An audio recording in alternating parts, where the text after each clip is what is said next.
Pag-uusapan natin ngayon dito yung mga ating mga PE o kaya mga protection agent natin na mayayabang, ika nga, no? Yung may mga kayabangan. So ito, pakinggan niyo yung aking mga sasabihin. So syempre, bago natin pagpatuloy yung video, please subscribe Kuya Isko Official. Right mga kuya, mga kababayan at mga ka-5-9, mga security guard dyan, mga bodyguard, ayan. At ito na, ipapaliwanag natin dito kung ano nga ba itong mga PE o kaya mga protection agent na kung saan na-encounter natin ito or naririnig natin itong mga sinasabing protection agent na ito. So ayan, bago ang lahat mga kaibigan, mga kababayan, ako po ay PA din, no? Protection agent, class 2013, na kung saan bago po kasi naging PA yung nasasabing protection agent na ito, ay dati kong tawagin po ito ay bodyguard, na kung saan yung dating mga bodyguard na tinatawag ay kumbaga hinuhugot lang yon na dati mga nasa serbisyo, dati sa military, dati sa police. Basta pwede kang mag-bodyguard at meron kang sariling firearms, so pwede ka nang mag-bodyguard. Basta nagustuhan ka nung magiging boss at meron kang kakayanan, pwede kang mag-bodyguard. Nung ginawa ng professional itong mga bodyguard, ayun na nga, ginawa na itong protection agent, na kung saan ito yung tawagin ngayon is PA, na kung saan yung mga dating bodyguard ay inaobliga ng mag-training para magkaroon sila ng lisensya galing sa ating PNP Susya, na kung saan doon rin kinukuha yung mga lisensya ng ating mga security guard. So ito ngayon ang kwento dyan mga kaibigan. So kung pa man pala, shoutout muna kay Halords Busta Vlogs, na kung saan lagi nating pinapanood yan, dahil yan ang isa sa legit na kung saan nagdi-deploy talaga sila ng PA o kaya protection agent. At syempre, shoutout din pala kay Russell ng Valiant, na kung saan lagi natin pinapanood yan. Shoutout sa inyo ma'am. So ngayon, no, at papaliwanag ko lang dito sa ating mga abot ng ating kaalaman, dahil nga mayroon tayong mga na-encounter na mga PE na di natin alam kung ito yung mga train na PE o kaya may mga kayabangan lang na protection agent. So, siyempre, alam natin ito dahil nga sabi ko nga sa inyo, tayo po ay class 2013 at tayo po ay nagde-deploy na ng mga protection agent ng mga nakaraang taon. At yun nga ating hininto dahil hindi tayo nakakuha ng legal na papilis para makapag-deploy ng tuloy-tuloy sa ating mga protection agent, kaya hininto namin yan. So syempre, dahil gusto natin ay legal. So mga kaibigan, kami kasi ay may mga establishment na kung saan merong mga security guard na naka-deploy or nakapwesto, na kung saan mayroong mga na-encounter sila ng mga PE o kaya protection agent na hindi nag-iiwan ng baril, no, sa kanilang pwesto. So ito ngayon, para sa mga protection agent dyan or sa mga PA dyan, no, actually hindi natin kailangan makipagtalo or makipag-away kapag kailangan natin i-deposit ang ating firearms. Kung saan man tayo naroroon is dapat nating i-deposit, lalo na kung dadaan kayo sa security guard, dahil yan nga ay proseso din yan ng isang establishment na pinapatupad kung saan kayo pupunta o kaya saan kayo papasok, na kung saan gagawin lamang din ng ating mga ka-5-9 security guard ang kanilang trabaho. So huwag tayong magalit at kailangan natin i-deposit na maayos ang ating mga firearms. So ito na yung katotohanan dyan. Ang PA o kaya protection agent ay dapat nasa legal ang deployment nito. Katulad nga ng sabi ko kanina, ay dati pong nagde-deploy kami ng PA o protection agent, bagkos hindi kami nakakuha ng tamang dokumento nito para sa deployment, kaya hininto namin ito dahil nga magiging illegal siya. So ganun pa man, mayroon pa rin mga nag-PPA or protection agent na illegal. Ika nga, walang deployment, walang maayos na deployment at walang SDDO at hindi dumadaan sa tamang security agency, na kung saan sila yung nagdi-deploy ng nasabing PA o kaya protection agent, na katulad nga nitong kay Halord Busta Vlogs, na kung saan talagang dokumentado, binibidyo niya pa pag nyo ini-issuehan niya ng firearms at saka SDDO.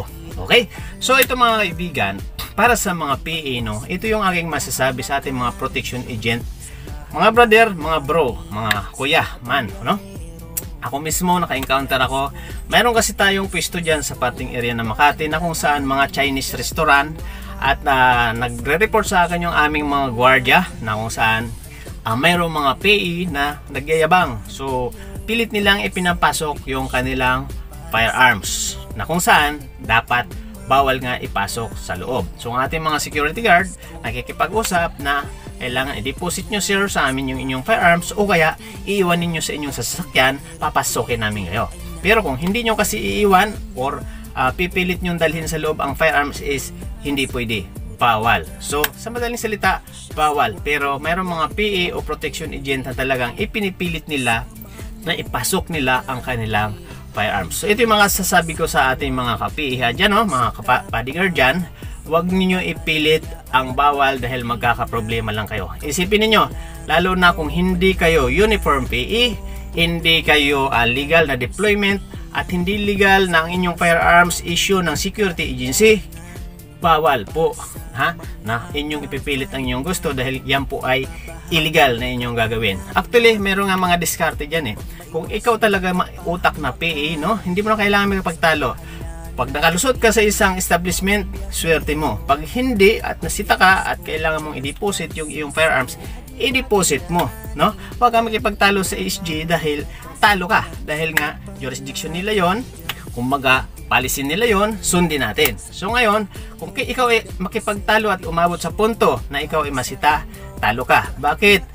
Hindi ikaw ay legal na deployment bilang isang PE. Na kung saan, dapat nga hindi ka pa magpakilala na PE dahil nga hindi ka legal na PE deployment doon sa binabodyguardan mo o doon sa iyong principal. So dapat nga, di ba? Ang ating palusot lang dapat diyan, kasamahan ko lang siya o kaya driver niya ako. Di ba? Di ba ganun dapat yung ating mga sistema diyan, mga PE? Lalo na mga PE na marurunong diyan, mauutak. Hindi dapat ninyo ipilit yung dapat na ipilit na mali, no?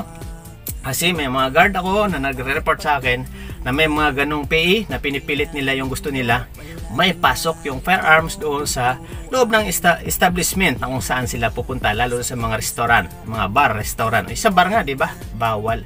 So, kailan lang na-encounter natin yan? Nag-report sa atin yung ating isang security guard. So, bagkos, hindi niya talaga pinayagan na makapasok yung firearms. Kaya sabi ko, tama yung ginawa mo. Pero ang sabi niya sa akin is, nakipagtalo pa sa kanya yung PE. So, dahil hindi naman siya nakapasok at hindi naman siya pinayagan ng ating gwardiya, kaya hindi na ako nakialam. Bagkos nagawa ng gwardiya or ng security guard or ng 5'9" yung kanyang tamang trabaho, kaya hinayaan ko na. So ganun pa man, iyon kasi ay mali talaga na sila pa makipagtalo na kung saan sila na nga yung mali. So yun yung payo ko sa ating mga ka-PA dyan, no? Mga ka-bodyguard dyan, na kung saan pag pumasok kayo sa isang establishment, pag kayo yung nakalusot at nakapasok, swerte natin. Okay? Pag hindi at kayo nasita, deposit nyo o kaya iwan nyo sa sasakyan. Yun ang tamang proseso dyan. Hindi yung kailangan mo pang ilusot, yung gusto mong ilusot, kung marunong yung kausap mo, hindi ka makakalusot. Tandaan natin, pag ikaw hindi dumaan sa security agency at legal yung iyong deployment at wala kang hawak na SDDO, ikaw ay illegal, huwag mo na ipilit yung gusto mo. Magkakaproblema ka lang, kaibigan. Okay, yun yung sinasabi ko palagi sa mga PE, dapat mautak tayo. So, payo ko lang uli sa ating mga gustong mag-PE, sa dami-daming nagtitraining ngayon, tandaan niyo po yan. Wala pong basta-basta nakakapasok ng basta-basta sa PE. Subok na po yan. So, magsasayang lang kayo ng inyong mga ginagastos sa training, lalo na kung hindi naman kayo qualified doon sa height na mga tinatawag na height limit, age limit, at saka yung laki ng katawan na kung saan pang bodyguard talaga or pang PE talaga. Actually sa training hindi na uso tinatawag yung bodyguard, kundi PE na talaga or protection agent bilang isang professional na nga kung tawagin. So sana nakatulong po sa ating lahat. So sa ating mga PE, yun yung payo ko para hindi tayo makakaproblema. Lahat ng establishment ninyong papasukan, pag bawal ang firearms at gustong ipaiwan ng mga security, iiwan ninyo. Huwag nyong ipilit yung inyong gusto dahil magkakaproblema kayo. Maliban kung halimbawa kayo siguro ay legal na PE deployment at panayagan kayong pumasok na meron kayong short firearms, naka-uniform kayo as PE protection agent, no? Kasi ang protection agent po ay ang legal na deployment is naka-uniform po yan. Ang protection agent same as security guard. So ganun po siya, nakasokbit din ang kanilang firearms. Yun po ang tamang proseso, no? So ganun pa man, itong mga iba kasing PE natin, no, ito ilalahad ko na is naka-PTC. Hindi po siya legal as a PE or protection agent na deployment. Hinuhuli po ngayon yan ng PNP Susya pag yan po ay natiyempuhan nila. At maliban nga doon, kung yan ay nagkakaproblema, nagkaroon ng isa encounter, yan po ay questionable pag yan ay lalabas na siya ay bodyguard or protection agent doon sa kanyang pinabantayan. So ayan, So tulong-tulong lang dapat tayo. Tandaan natin mga PA, ang mga security guard is kakampi ninyo, katulong ninyo. Kaya wag dapat ninyo yan, kumbaga, maliitin. Dahil isa yan sa inyong mga katulong kung saan man kayo na naroon. Dahil yan ay inyong kabady. Yan ang masasabi ko. So yan, shoutout sa lahat at sana nakatulong po ito. Shoutout sa ating mga ka-59.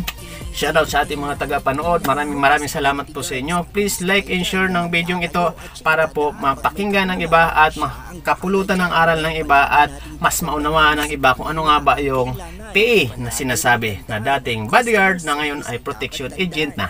Okay, so maraming salamat muli, Kuya Isko Official. At syempre, pakisuportahan niyo ang ating isang channel, Gwapong Biyahero TV. At syempre, maraming salamat sa nag-follow sa aking Facebook, Charles Francisco. At sana tuloy-tuloy niyo suportahan. Maraming salamat muli. Hanggang dito na lang. At sana po i-subscribe at i-follow yung ating Facebook. Okay, maraming salamat. Bye-bye. Biyahero TV ay samahan si Kuya Isko Official.